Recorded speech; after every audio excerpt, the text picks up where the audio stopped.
2 p.m., Bible study, Matthew 27. Only got one chapter to go after this. What will we do after this? I don't know. But first we got to wait for more people to show up. Good to see all of you.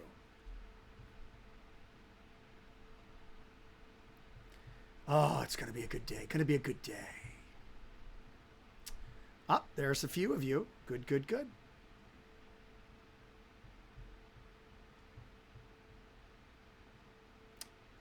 I know, Cindy. I was trying to be on time today. Hi, William, Jacoby, Felicity, Judy, McKim. Gene Small, my Minnesota mom is here. Most excellent.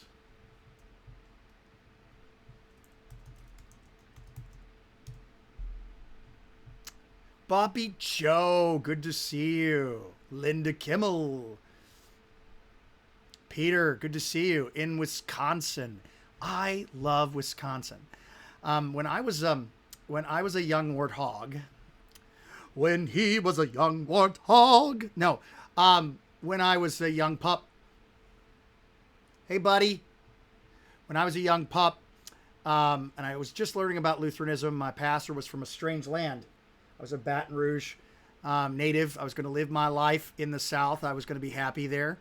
And my pastor was a cheesehead from Wisconsin. And he brought strange things like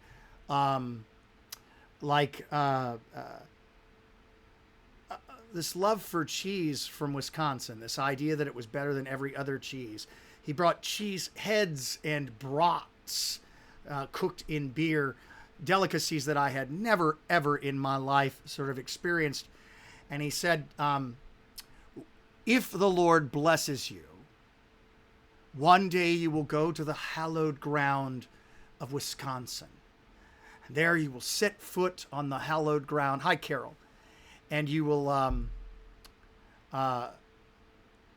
see God's gift to the Americas. And I thought, you're crazy, man. I'm never going to Wisconsin. And then I found myself in 2010 serving about 6 miles from Wisconsin. And so Thor and I would take walks across the border. Hi, Sue. Good to see you. Colonel Davis, good to see you. All right.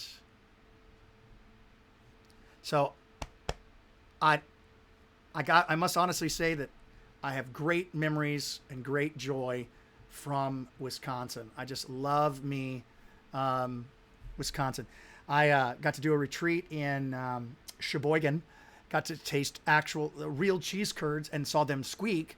They were, the folks in Wisconsin at that church were really excited. Never seen a grown man get all excited about squeaky cheese because, you know, they have that all the time there. So, hello, Pastor Rake. Good, good. Yes, that was a cheesy story. All right. Let's get rolling. Remember, this is a discussion. It's not a monologue. Oh, no, Thor. This is a discussion, not a monologue, so we will be discussing the text.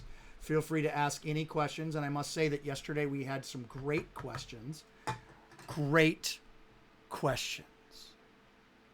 Hi, Brandon. All right.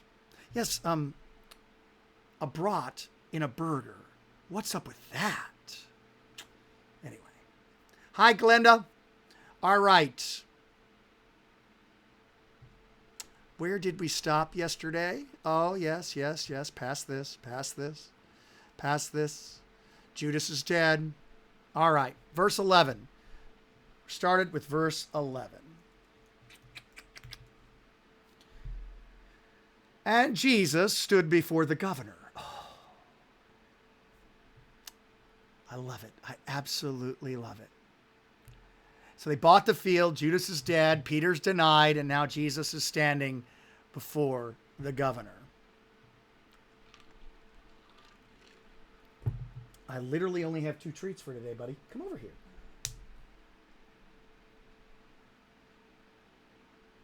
Okay. No. All right. Jesus stood before the governor, and the governor asked him, saying, very Hebrewic, don't forget, this is to the Abraham and David Club. If sue ha basileus ton Judaion, excuse me. Are you the king of the Jews? Hi, Beth. And Jesus said, Su leges, that's, you say so. You say so.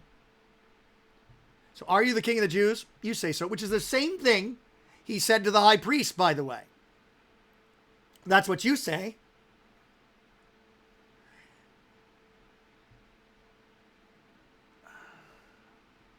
But when they brought charges against him, when they brought charges from the chief priests and presbyteron, that's elders of the people, he did not answer. And so the governor asks him a question, and his response is, you said so. But when the chief priests and the scribes start running their traps and giving their commands and giving their given their charges, he doesn't answer them. To the point in which Pilate, Pilatos, said to him, don't you hear what they accuse you of? What? And this is an interesting word, kata martureo, which basically means witness against you. Do you hear what they are witnessing against you? Do you hear what they're saying against you? And you're not answering a word. Do you understand that? Do you understand what's going on here? But he gave no more answer to anything, any words they said, any of their charges. In not one word against him did he give an answer to. So that the governor was greatly thumadzain. He was greatly he was marveling. He was really sort of taken back by that. The governor of the Roman province was actually Pilate.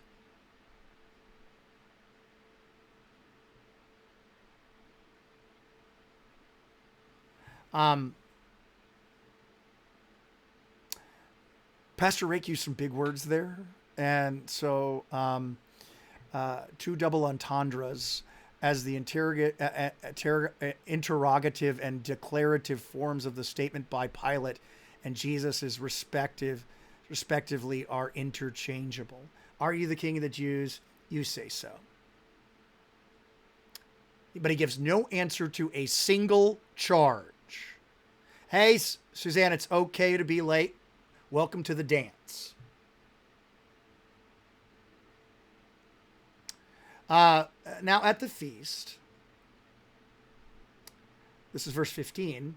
Now at the feast, the governor was,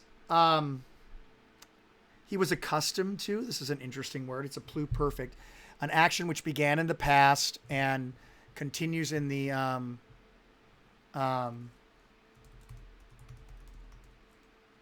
in the present. Completed action in the past, continued into the present. So it was his custom.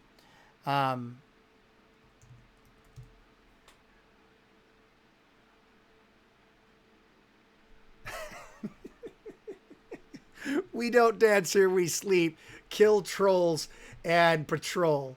Yes, buddy, that's what's going on. There you can see him in all his sort of, hey, buddy, you want this? That's the kind you like. You like that kind? No? Okay. Yeah. I just interrupted his snoozerific time. The Feast of the Governor, pluperfect, I think actually that is an action that is completed in the past. It doesn't actually continue in the future. Sorry about that. The Feast of the Governor was accustomed to release for the crowd one prisoner whom they wanted. So this was his past custom, and this is what he continued to do. Now, they had a 16. They had a, that's an interesting word.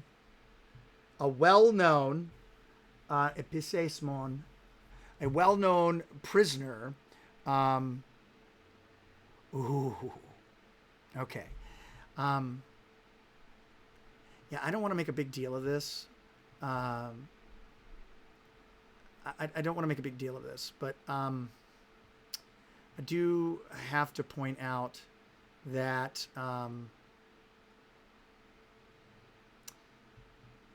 there's a text insertion here. Jesus Barabbas. Yeah.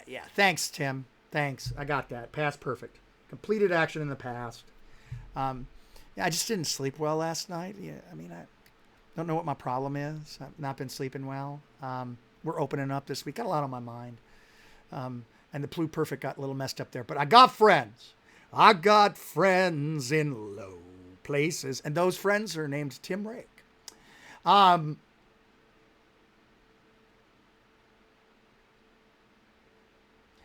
there was a notorious prisoner called Barabbas. Jesus Barabbas. Yesun Barabbas. Joshua Barabbas. Remember, those are the same name in Hebrew. So when they had gathered together, Pilate said to them, "Whom do you want me to release to you?" Apoluo. Who do you want me to release to you? To loose from above? Jesus, Barabbas, or Jesus who is called Christ? Again, there's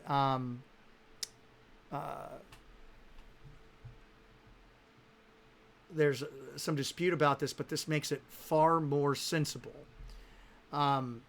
If you sort of, I could see why it's in there. There are two Jesuses. Some manuscripts don't have this, but they have. The majority text has Jesus Barabbas and Jesus called Christ.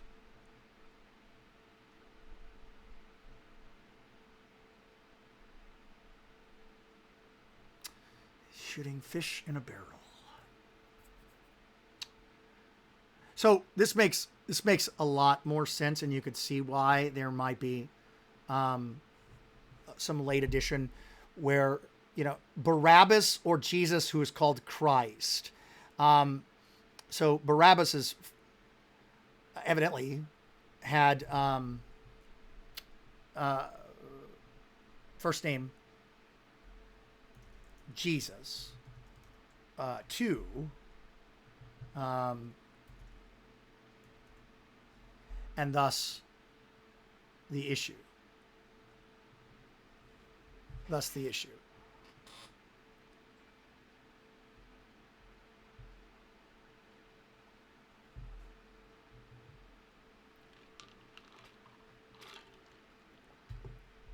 Origen says that in many copies it is not stated that Barabbas was also called Jesus, and perhaps the omission is right. But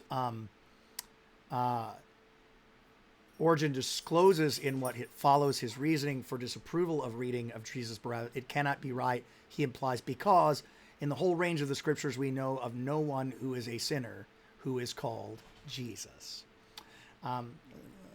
That's Origen. I think he's a 4th century church father. So you can either have it or not have it. It doesn't really change anything. I personally like it there because I think it's pretty cool. But no big deal. For he knew that it was out of envy that they had handed him over. So think about this. Even Pilate knows what's going on. And he's only had a few verses in this. Even Pilate knows what's going on. Hey, buddy, you on patrol? You on patrol, bud? You on patrol? All right.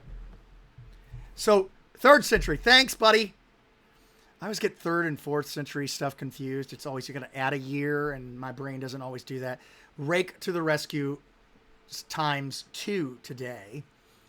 You know how many times Pastor Rake causes me to get 4-page single-space letters? A few times. But also sometimes he rescues me. Whoa, I'm going the wrong way. Sometimes he rescues me from 4-page single-spaced letters as well. And today is one of those days. All right.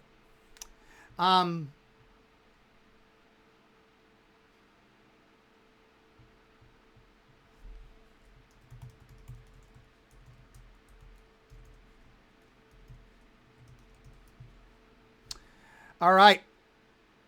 So even Pilate recognizes what's going on here. Even Pilate knows that this is out of envy. So it is apparent to all what is going on. This is not like you're the only person that sees that there's an injustice. This is that everyone sees this is an injustice. Okay? Everyone. And the chief priests and the scribes, hi Arlene, aren't fooling anyone. At the feast, the governor so he's going to free somebody. But also, verse 18, I'm sorry, 19. Let's put it at the top. I like it better at the top. While he was sitting on the judgment seat, and make no mistake about it, when he's on the judgment seat, he's Rome. His wife had apostled to him or messaged him. She sent word to him saying, don't have nothing.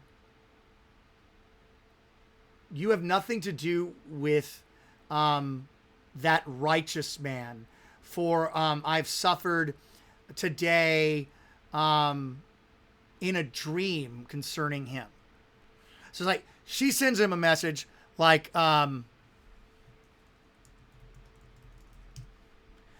she sent him a message and said, don't do anything with the righteous guy Jesus. So everybody knows what's going on. Don't miss this. Everybody knows what's going on. And Pastor Rake's also good. I forgot what Barabbas' name means. It means son of the Father. So you got the son of the Father who's going to be released and the Son of God who's going to be killed. Hi, Kathy. Good to see you. There's a lot of wordplay going on here. This is like Transformers. It's more than meets the eye. So she's like, get out of it. Don't have anything to do with it. Don't do anything. All right. This is literally, she gets a message. Danger, Robertson family. It's like, danger, Pilate. Danger, Pilate family. Lost in Space. The original version, not the Netflix version, where every single episode, the world's about to end. All right, continuing on. And now the chief priests and the scribes had convinced the crowd so that to ask for Barabbas and to kill Jesus. And so, answering the governor, they said, the governor answered them and said, excuse me, which of the two of these do you want me to release? Hoi de epen, they say, ton Barabbas.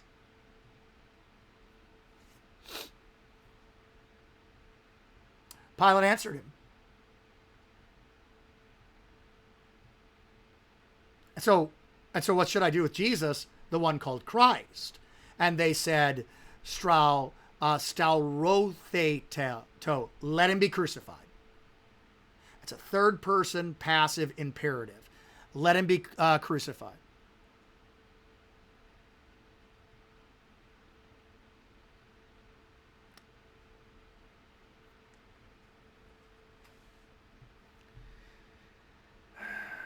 Pilate's wife, as Saint Procea, is venerated by the Oriental Orthodox Church and the Eastern Orthodox Church.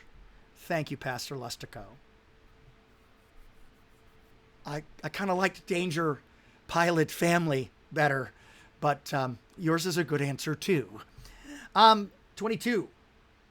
So what am I supposed to do with Jesus? Let him be crucified. And he said, 23, why?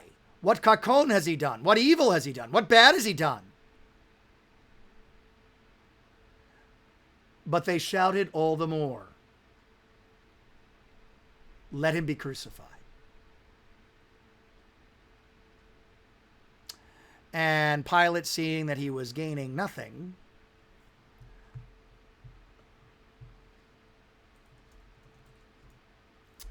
and that, okay.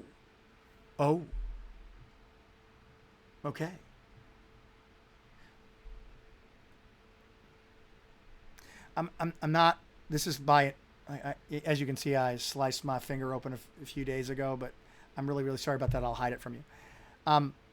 What happens next should not be foreign to us. And William caught it immediately. What happens next should not be foreign to us, because this is what we're living right now. Pilate sees that he's gaining nothing, and that a riot is about to ensue. And so he took water and he washed his hands, attempting to wash his hands of the stain. Okay, and this is by no means political. This is simply what leaders do. All right. If this bears any resemblance to what's going on in our country, it's because it's what leaders do. He sees he's gaining nothing to convince them to do the right thing. So he sees that convincing them to do the right thing is not working. He knows that this is evil. He knows that this is wrong. Red alert. He knows that this is evil. He knows that this is wrong, but he does nothing. In fact, he does what is evil in order to prevent the riot from occurring. This would be like there's riots going on and the leaders are not putting down the riot. Instead, they're trying to placate the riot in order to get the riot to disperse. That couldn't possibly happen in our day. But if you see it happening in our day, then you know it's because the leaders are cowards. Like Pilate's a coward. All right? Pilate is a coward. He can wash his hands all he wants. He can't get the stain off. He is responsible for this. Now, as the Joker says, it was all part of the plan. But it doesn't change the fact that Pilate knows what's right and what's wrong, and he nevertheless does nothing. He does nothing. Right, his metaphorical washing of his hands does nothing to change his guilt. And unfortunately, our resident scholar on Saint Procea, Lustico, is going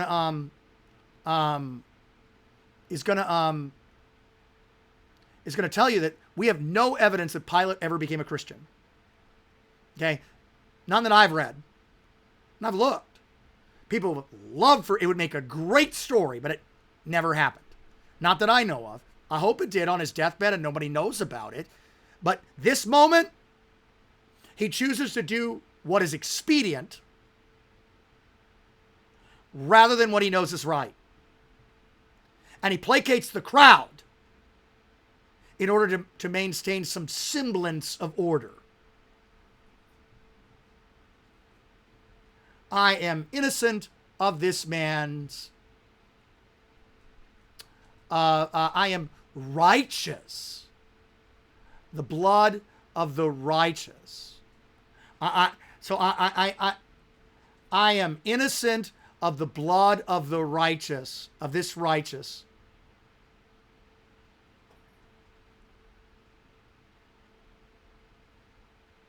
See to it yourselves.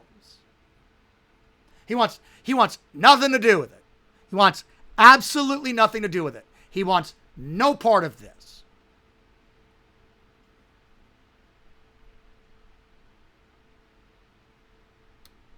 And all the crowd answered him, "Oh, ta haima auto f hemas kai epi ta tekna humon." His blood be on us and our children.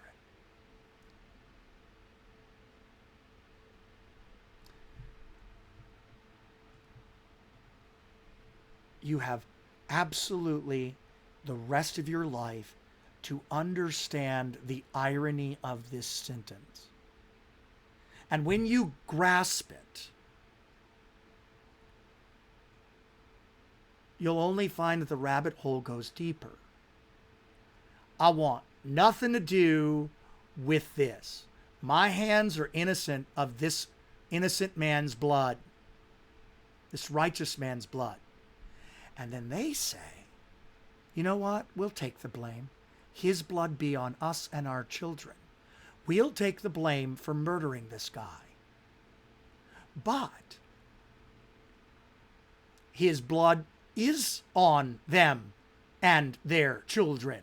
Not only as blame.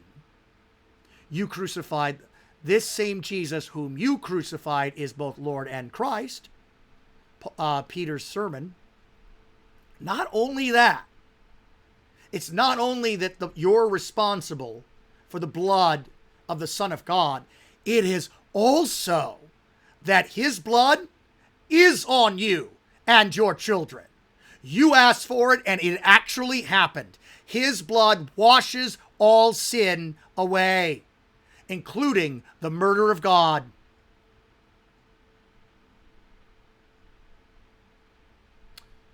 Terry Lynn, I actually don't have a problem with that.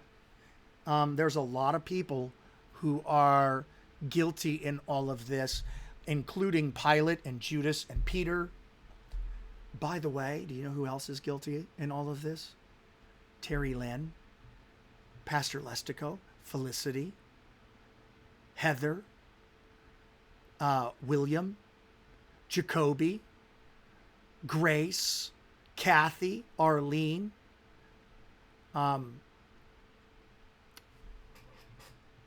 Do you see this?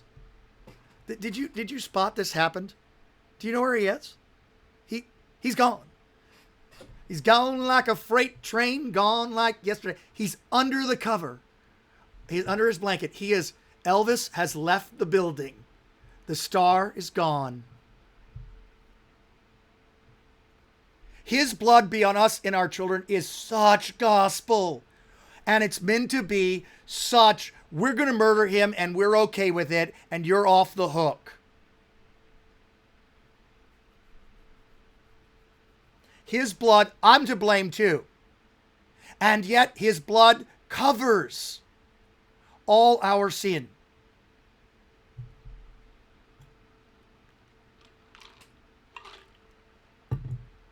It covers all our sin.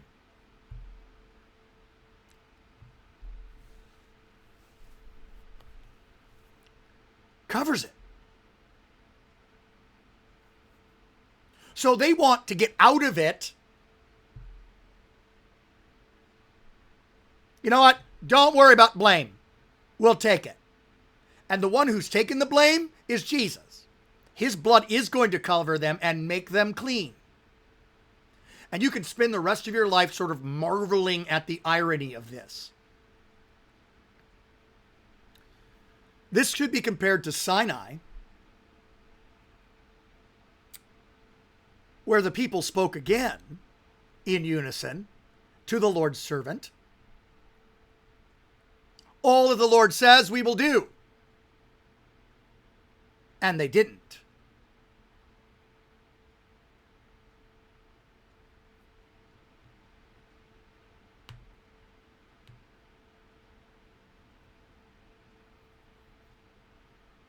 Here, his blood be on us and our children. Really?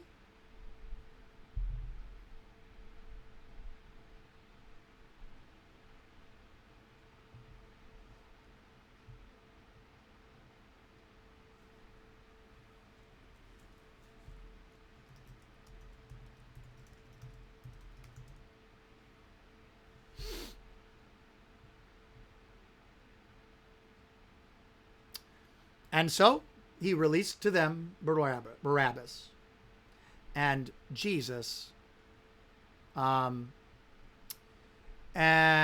he, having flogged Jesus, gave him over to be crucified. All of the passives, this is done to the Son of God. He is flogged, passive. He is crucified, passive.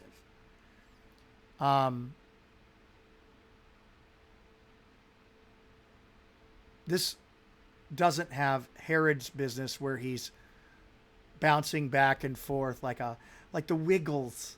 Sophia loves the Wiggles. Hot potato, hot potato.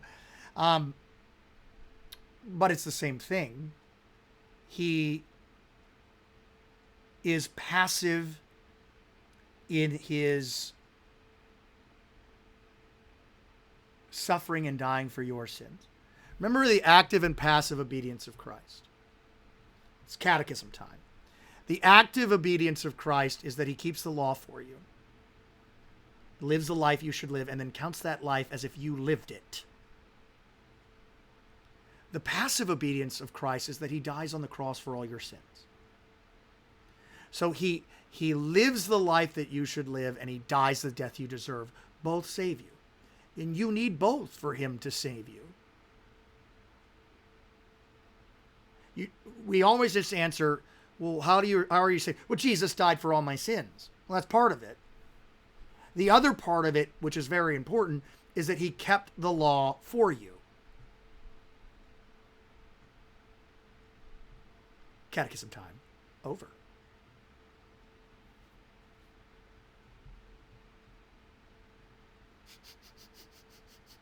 Actually got a positive from Bishop on that last one. That's kind of funny. So the soldiers of the governor took Jesus to the praetorium, which is the governor's residence, and they gathered the whole cohort, that's over 100 men, to him, and they stripped him, and they placed upon him a Cloudless, which is a military mantle, a sort of it's like a cloak, and this one was kokinain, that is scarlet. Here's a fun fact: the color of Holy Week from Palm Sunday to Maundy Thursday is scarlet because of this, which is a different red. I don't want to get into the difference between the red for Holy Week and the red for Pentecost, because then I will sound like I'm on Project Runway. But I have yet to find a scarlet chasuble, or I would totally bust that baby out for Holy Week. They're very, very expensive. I never see them. Anyway, but scarlet because of this. So they throw on him a scarlet robe, and they weave a crown of thorns. Okay? And they place it upon him. Okay. Now, why thorns? Well, thorns, because it's sort of sharpy and makes all sorts of hole in the head. It's a Nickelback song that I won't sing, just another hole in the head. I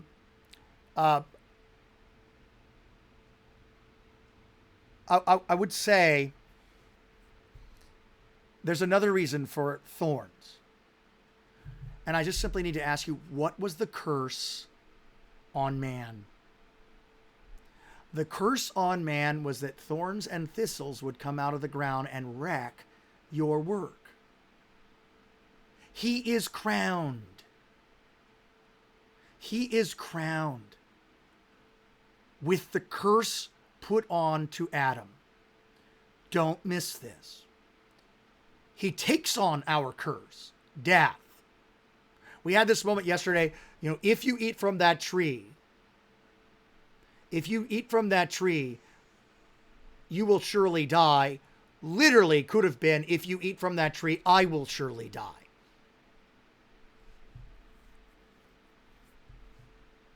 Thank you, Cindy. It's like college colors. Don't say Tennessee orange is the same as Texas or Clemson. All right. Now I've got Rocky Top in my brain and I can't get it out. I owe Sandra for placing into my brain yesterday a Texas theme. That's what I needed. A Texas song. No, not singing it. Not singing it. But thorns, because that is he wears on his brow his sacred head now wounded, which I'm sure is one of Sue's favorite hymns. His sacred head is wounded with the curse put upon Adam. Think about that. Think about that. Priscilla in the house. Priscilla, who just got a pacemaker put in earlier today and is in Bible class.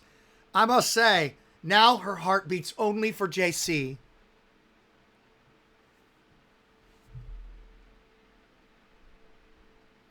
The stars at night are big and bright, bum, bum, bum, bum, deep in the heart of Texas. Thank you, Listico. So they stripped him and they put on his head a crown of thorns. And they placed a reed in his right hand. A reed,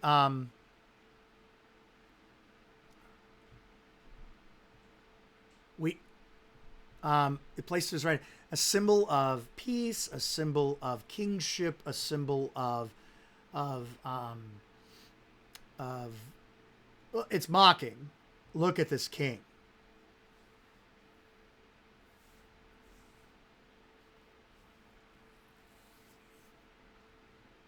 Symbol of royal power.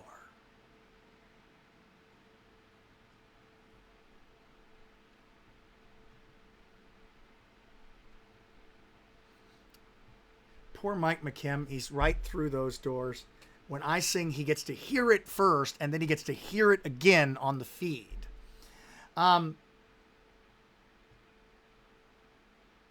they kneeling down before him, they began to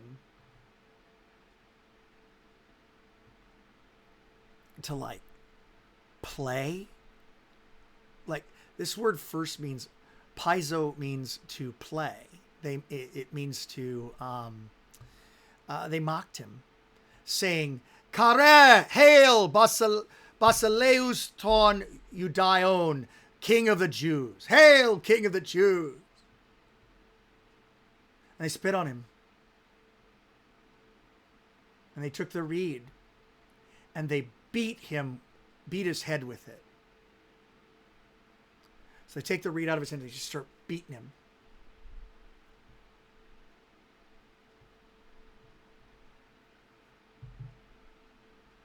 And when they got bored of that, mocking him, they took off the military cloak and they put on his old clothes and they led him away to be crucified.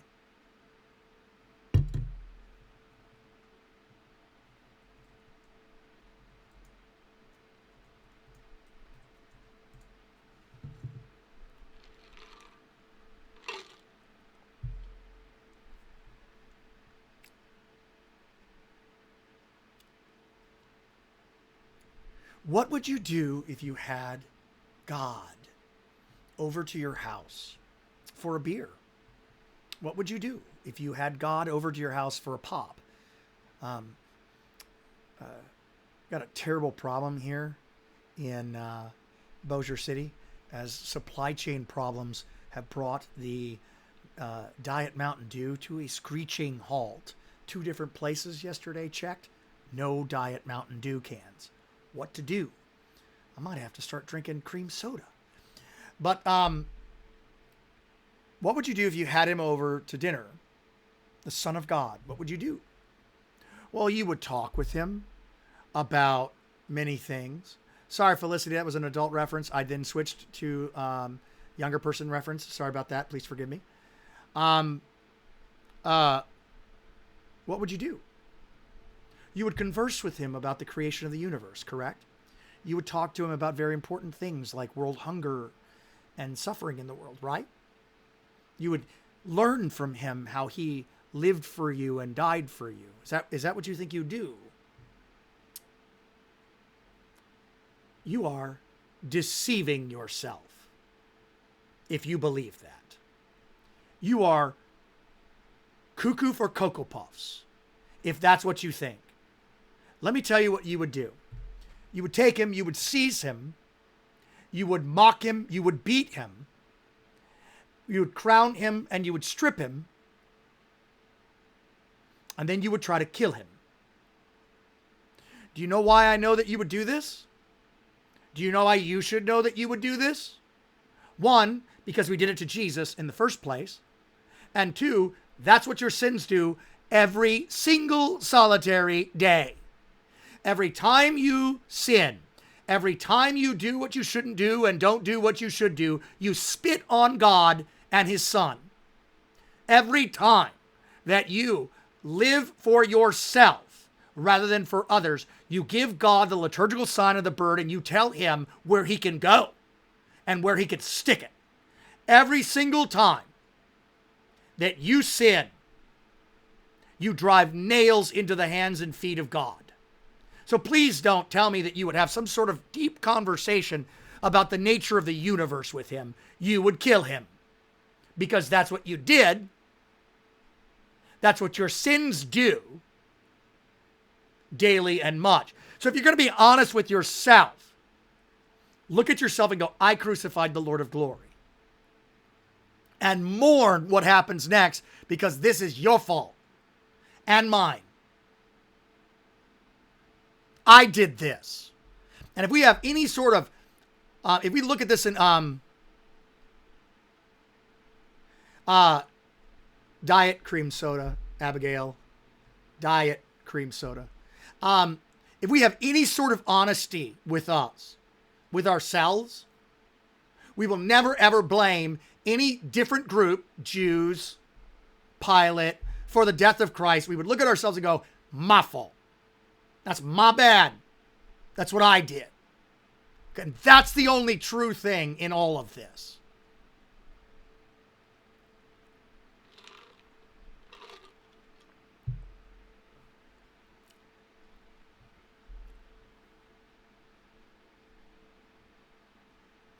So when Peter says, this same Jesus, whom you crucified, God has made both Lord and Christ.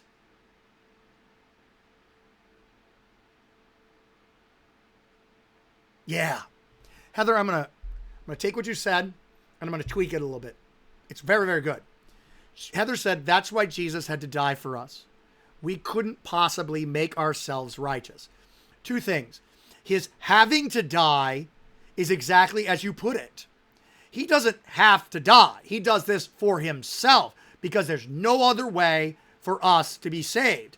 And the second great part of your thing is if you could make yourself righteous, if you could make yourself righteous, why is he hanging there?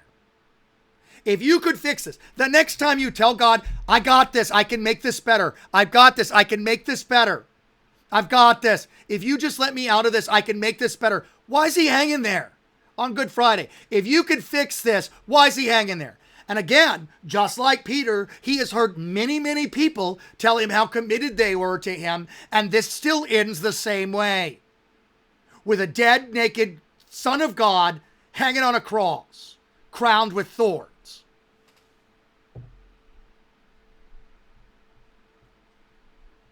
Yes, Lestico doesn't say my bad when it comes to sins. He says when he sins, oops, I did it again. Wow. Now I have turned over my man card.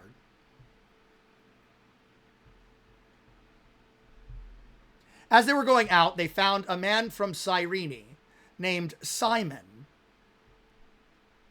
and they pressed him into service so that he might carry the cross. Now, look, this guy, yeah, I know, Grace, I'm ashamed of myself. Please don't touch, Grace, don't touch. All right, serious moment here.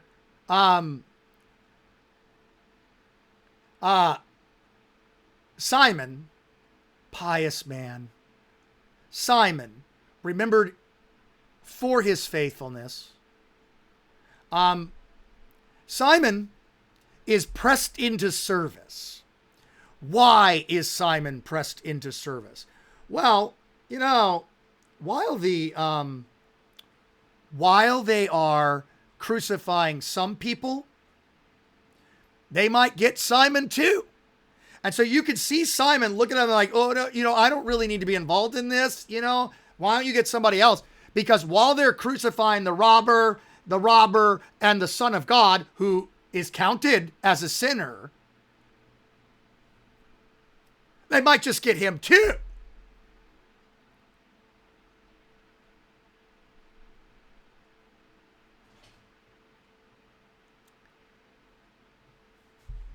Break.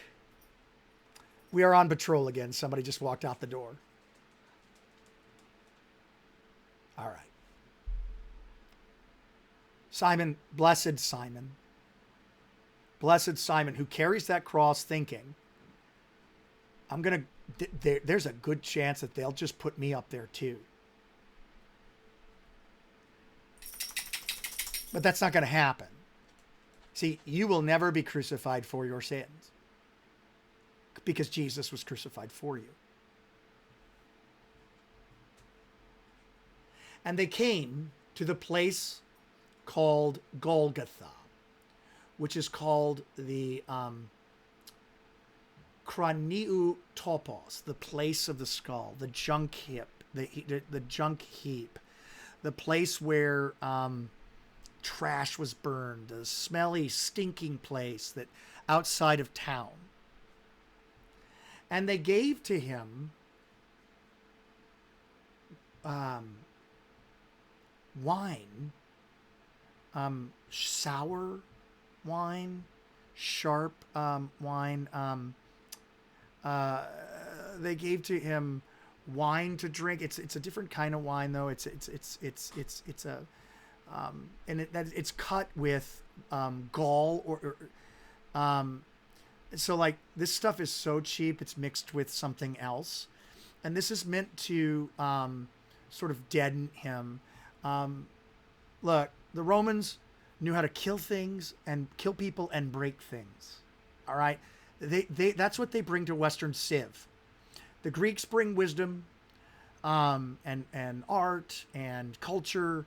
And Rome brings aqueducts, making things, and killing things and breaking things. That's what they bring to the dance. And so this is to sort of make it easier on them to pound nails into, because I don't know if you know this, but people really don't like nails pounded into their hands and feet. So if we can sort of give them a shot from the bong, to a couple of bong hits to quote Rake, we can make this whole thing easier. But when he tastes it, he refuses to drink it. He's going to be level-headed through all of this. Okay? He's going to be level-headed through all of this. I absolutely hate stopping on verse 34, but we have to.